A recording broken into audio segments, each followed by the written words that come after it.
The victim's eyes dart frantically as his body convulses, tendrils of fungal growth already visible beneath his skin. His breathing comes in sharp, panicked gasps. He knows what's happening.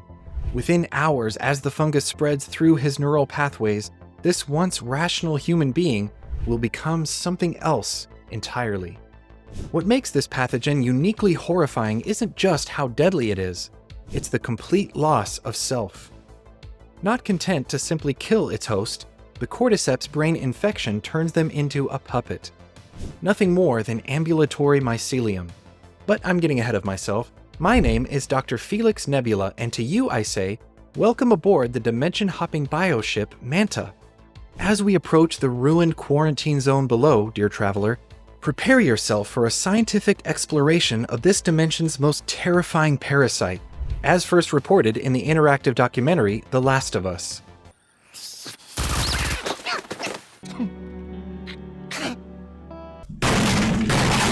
We'll examine every stage of the infection process, from the initial neural hijacking to the final horrific form of the bloater. Airlock sealed, containment fields at maximum. Though I must say, Doctor, even by your standards, this expedition seems particularly reckless. Nonsense, we're simply bringing aboard samples of a civilization-ending parasitic fungus. What could possibly go wrong?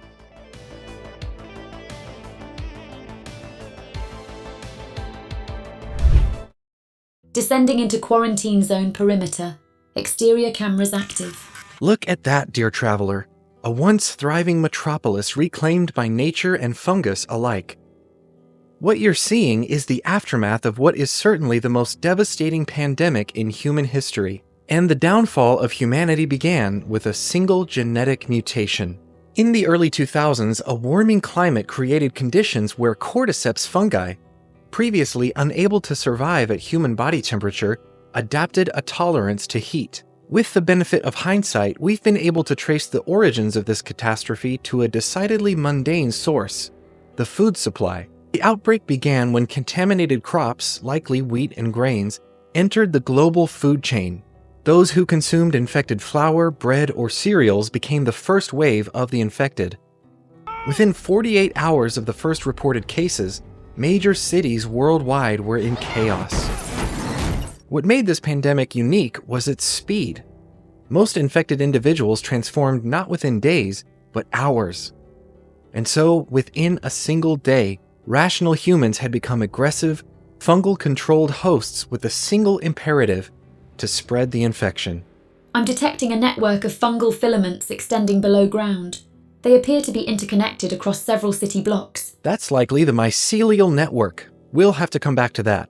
Perhaps I should note that while our containment fields can handle specimens, direct contact with any fungal material would be catastrophic. Don't worry, when have I ever been careless with an extraordinarily deadly specimen?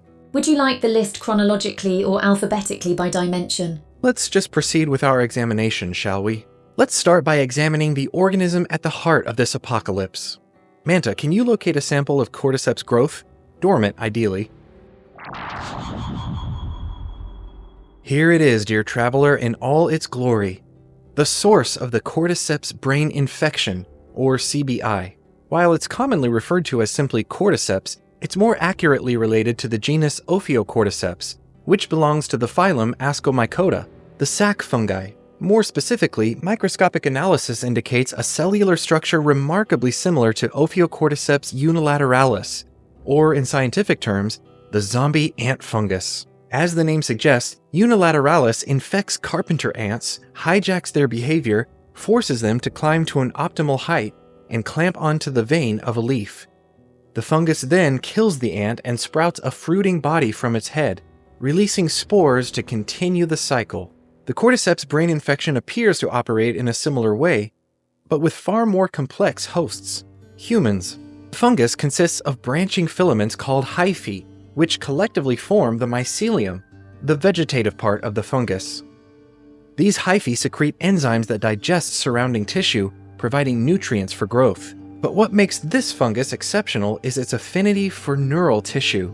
I'm detecting unique proteins in its cellular structure that appear designed to bind with neural receptors. Precisely. It seems that Cordyceps has developed specialized proteins that directly interface with neurotransmitter receptors. These proteins mimic neurotransmitters like serotonin, dopamine, and acetylcholine, allowing the fungus to essentially speak the brain's chemical language. And all of this is possible simply because, as previously mentioned, Cordyceps managed to overcome the heat barrier.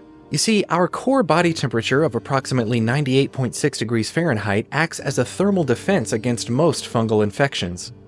Yet somehow, the CBI variant developed heat-resistant enzymes and proteins, possibly through selective pressure from climate change gradually warming environments. Perhaps even more disturbing, however, is how the fungus restructures as it invades human tissue. Essentially, it follows paths of least resistance along nerve fibers, mapping the host nervous system as it spreads. Meanwhile, scans indicate that compounds similar to ophiocordycipitaceous acids, chemicals found in traditional cordyceps species, prevent the host body from mounting an effective defense. That might be the longest word I've ever heard. What, defense? We really should get you out more. Ultimately, a cordyceps brain infection is the perfect storm. A fungus that adapted to overcome our thermal defenses, developed neural interface capabilities, and maintained the behavioral control mechanisms of its insect-infecting ancestors. The result, as you might have seen if you watched the documentary, was global devastation. As someone who is clearly interested in alien planets and somewhat speculative biology, I suspect, dear traveler, that you enjoy the process of creating similar worlds in the comfort of your imagination. Novelists, video game designers, and dungeon masters all do the same thing, but they all know the pain of simply keeping track of everything as they make it ready to share with the world. But with World Anvil, even the most complex world building is a breeze. With 25 world building article templates, you can write up detailed accounts and format them in wiki-style presentations. Then you can map out everything from species and races to regions, characters, diseases, and magic systems, and effortlessly link them with the built-in auto-linker function. Plus, World Anvil is always adding new features. For example, their built-in writing experience has just been fully revamped, with block-based editing, easy image insertion, and more. So now it is truly what you see is what you get, and I, for one, am loving it. And once you've begun to forge your world, all of your entries are completely searchable. It makes it so much easier than sifting through documents and folders just to try to remember your character's birthday. Seriously, with World Anvil, the only thing holding you back is your own imagination. Now, if you want to check out World Anvil for yourself, which I highly recommend, simply visit worldanvil.com and use code SAFARI at checkout for a staggering 51% off any yearly plan. I don't know if you consider yourself a novelist, a dungeon master planning your next campaign, or you're looking to create your own alien civilization, because that is not a question on our intake form. But whatever the case, if you've got an idea for any world-building project, World Anvil is not only the place to start, it's the place to grow and share all of your hard work. Link is in the description. Now that we understand the basic structure of the Cordyceps fungus, let's examine how it actually takes control of a human host. Manta, could you locate a freshly infected tissue sample? Remarkable. What we're looking at is human tissue in the earliest stages of Cordyceps infection. Notice the fungal hyphae beginning to penetrate between cells, following the paths of blood vessels and nerve fibers. The infection process begins with exposure to fungal spores or direct transmission through a bite from an infected individual. Once Cordyceps enters the body, it undergoes a rapid colonization phase. Transmission through bites is most efficient, as the fungus can directly enter the bloodstream and lymphatic system. I'm detecting elevated cytokine levels in this tissue. Is this an immune response? Yes, but it's a response the fungus has adapted to exploit. The initial immune reaction creates inflammation, increasing blood flow to infected areas, which the fungus uses to spread more rapidly. Within hours, fungal cells begin migrating toward the central nervous system, using both the bloodstream and nerve pathways as highways. The speed of progression appears to vary based on infection site. A bite to the neck or head, for example, can lead to complete neural hijacking within roughly 15 minutes, while an infection of an extremity might take 12 to 24 hours as the fungus crawls through the peripheral nervous system. The fungal cells appear to be concentrating around neural synapses. How does it achieve neural control? An excellent question. And this is perhaps the most fascinating aspect of this infection. The fungus forms what we might call fungal synapses that can both read and transmit neural signals. The takeover occurs in 3 distinct phases. First, as we've seen, the fungus produces compounds that mimic human neurotransmitters, creating a chemical imbalance that induces confusion and aggression.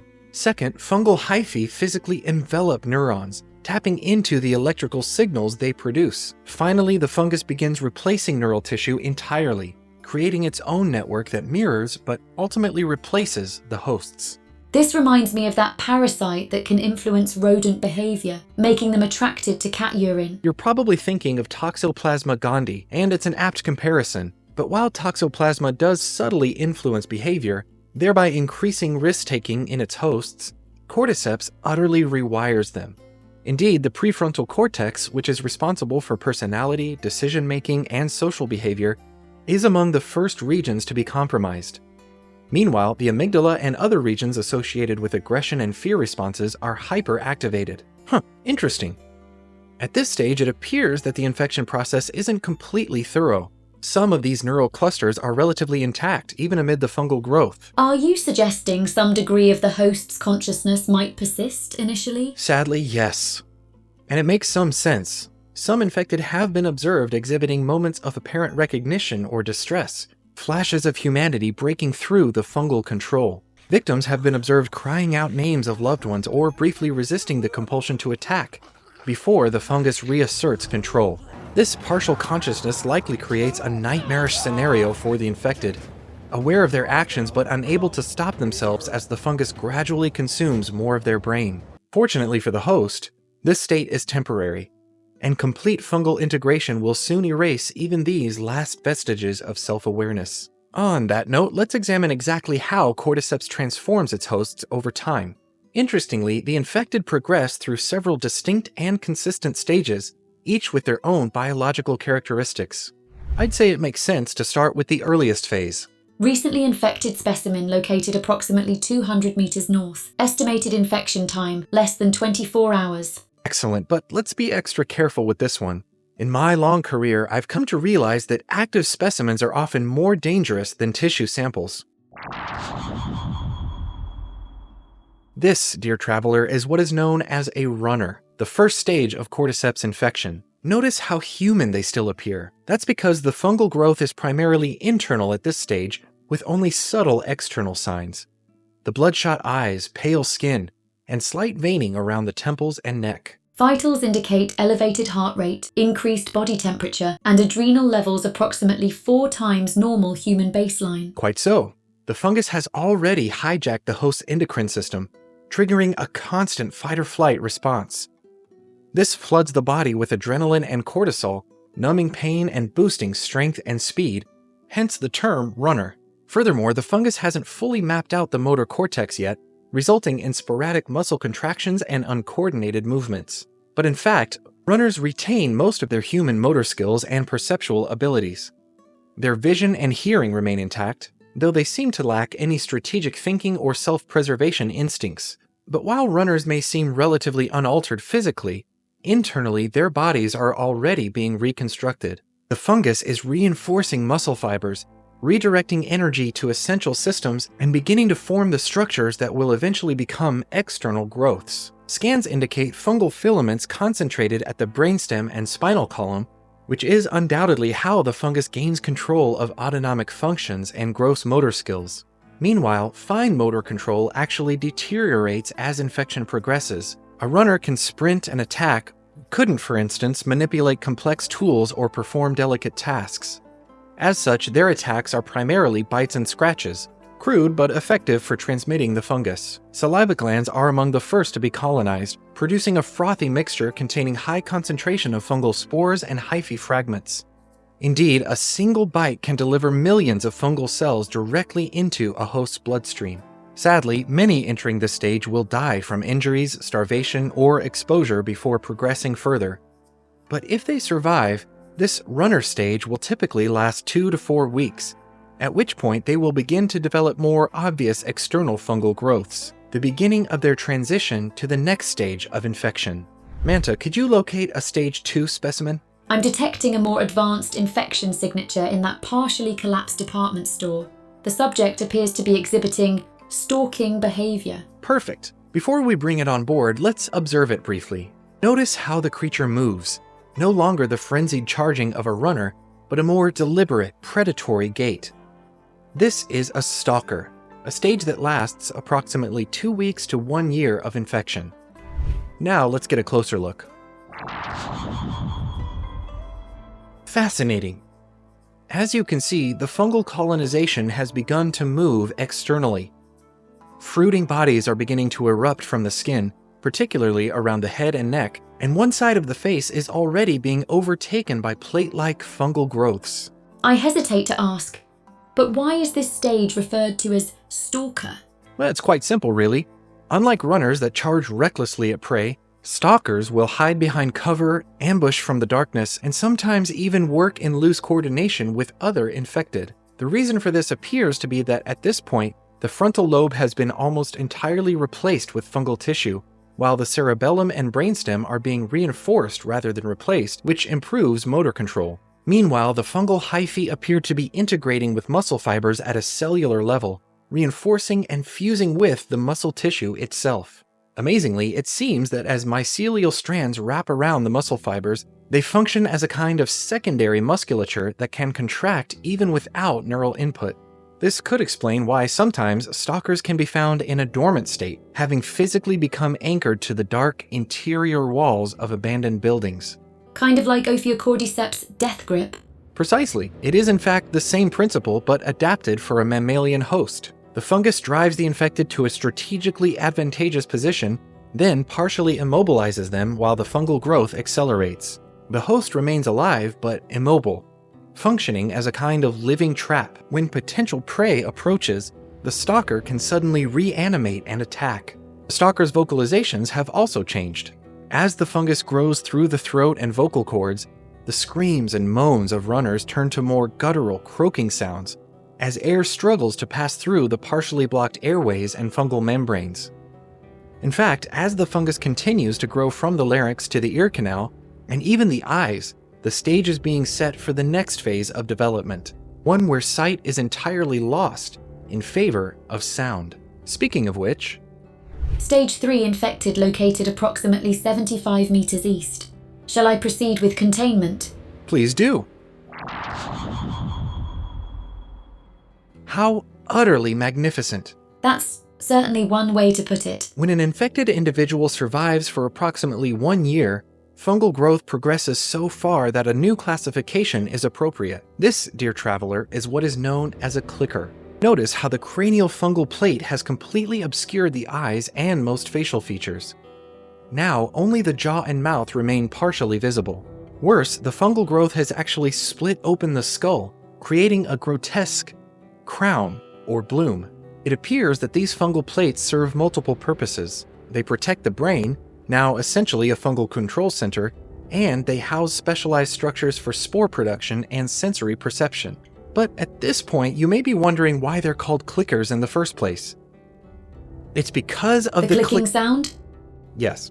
It would seem that these sounds are generated by rapid contractions of the modified laryngeal muscles partially developed in the previous stage, as well as by the tongue against the hard palate, both of which create sharp percussion and form a highly precise version of echolocation.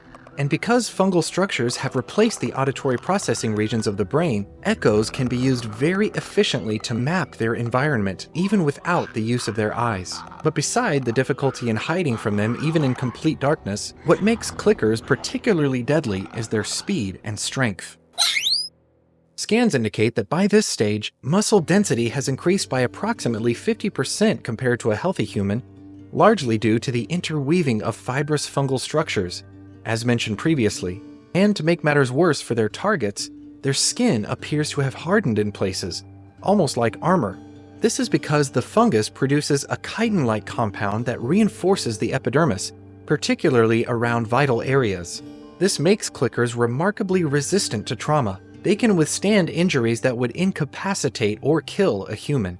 Their metabolism has also been completely rewired. Clickers rarely eat in the traditional sense.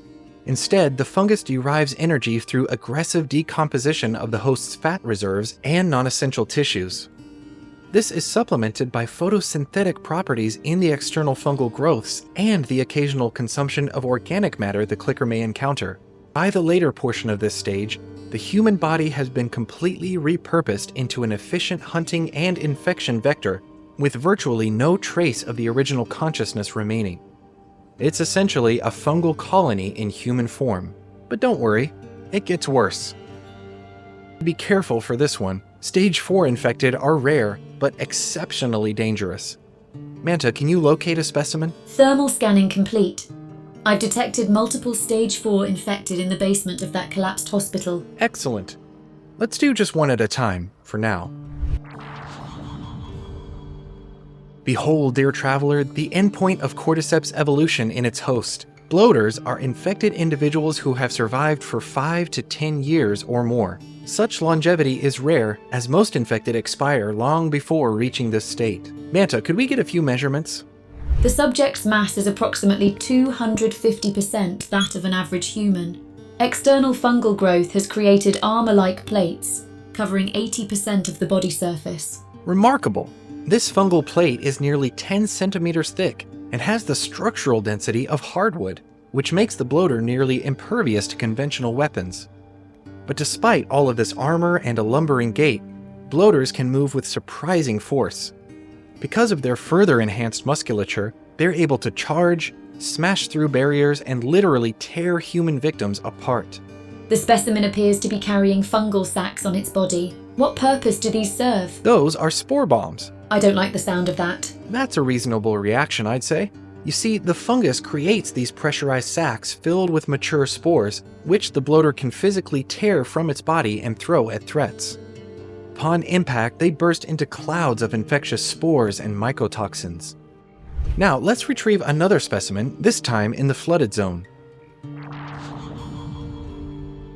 Fascinating. While similarly advanced in infection stage, this specimen's morphology is quite different. More so than most other stages, shamblers, as they are known, are a more obvious environmental fungal adaptation, one that occurs when Cordyceps grows in water-rich environments. Notice the bloated, fluid-filled sacs replacing the hardened plates we observed on the bloater. In fact, scans indicate that these fluid-filled sacs contain a highly acidic, spore-laden solution.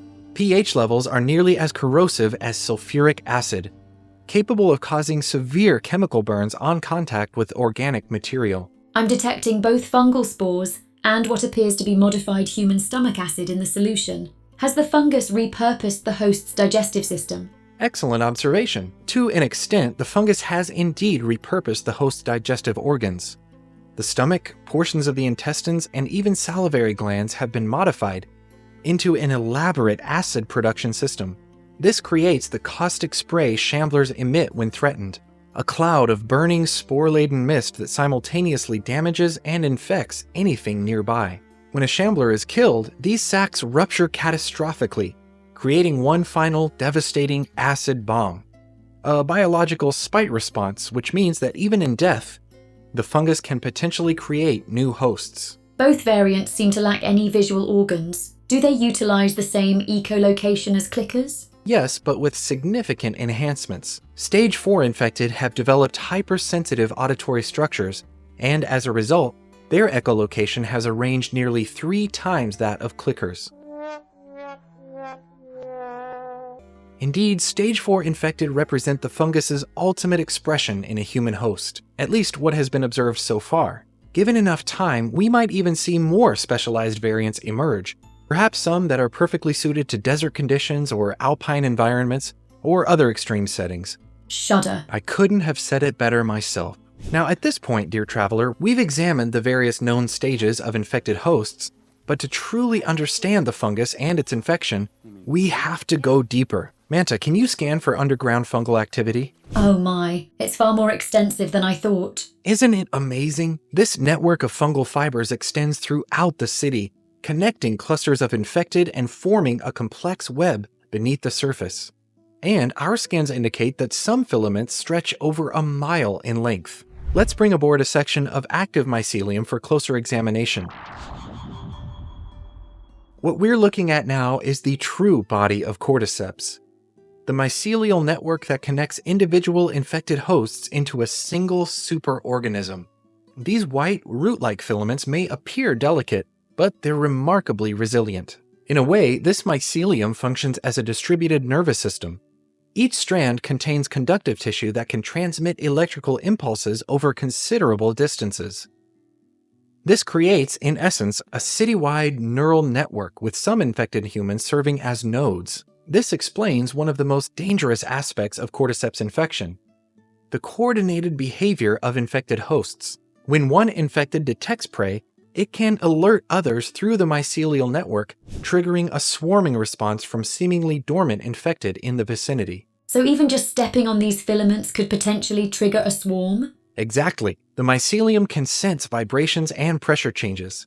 A human walking across fungal growth might trigger a signal that travels through the network, awakening dozens of infected from their dormant state.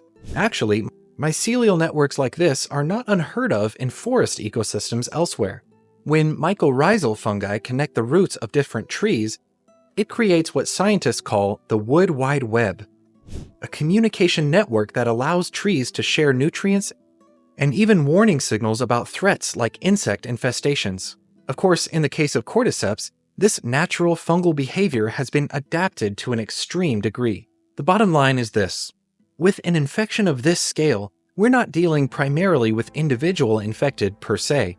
We are facing a single entity distributed across thousands of bodies and miles of underground filaments. So coming across a clicker or a runner is really like confronting one appendage of a vast, interconnected organism. Doctor, I'm detecting increased activity in the mycelial network surrounding our position. It appears our presence has not gone unnoticed. I strongly recommend we depart soon. Yes, you're probably right. After all that, dear traveler, one thing is clear. The true horror of Cordyceps isn't just what it does to individuals, but how it reshapes entire ecosystems. 20 years after the outbreak, the fungus isn't just surviving, it's thriving, continuously adapting to new environments and producing new capabilities. Atmosphere breach detected. Spores entering outer hull. Containment failing on sectors 5 through 9. Well, that's probably not good. It seems that our expedition must come to an abrupt conclusion, but fear not, a reinforced central cabin will keep us safe as we depart this dimension. As we do, feel free to take a brief respite. When you're ready, select a new expedition on the screen in front of you. Until next time, Brace yourselves. Beginning ascent in 3, 2, 1.